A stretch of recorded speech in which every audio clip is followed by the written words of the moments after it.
টাঙ্গাইল জেলা ঘাটাইল উপজেলার ৫টি গ্রামের ৯ নং ওয়ার্ডের বাসিন্দা আমজাদ আলী।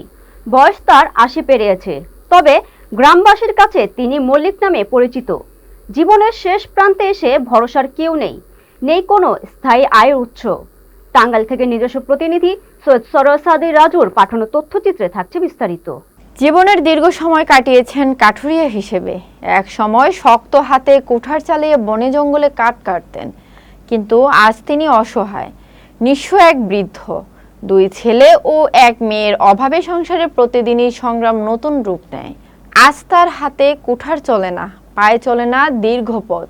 ভোর হলে তিনি হাঁটতে হাঁটতে গ্রামে ঘুরে কচুরলতি সংগ্রহ করে, এরপর স্থানীয় বাজারে গিয়ে তা বিক্রি করে যা পান তা দিয়ে চলে তার সংসার। দিনে 50 থেকে 80 টাকা রোজগার হলে খুশিই থাকেন এই বৃদ্ধ।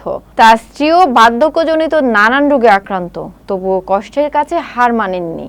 অন্যের বাড়িতে ঝিয়ের কাজ করে সামান্য যা পান তা দিয়েই চেষ্টা করে স্বামীর আমজাদের পাশে দাঁড়াতে। অভাব অনাহারের এই জীবনে সরকারি সাহায্য বলতে বয়স্ক ভাতা ও ভিজিএফ এর চাল, তা দিয়ে পেট চলে না বলে জানান আমজাদ আলী।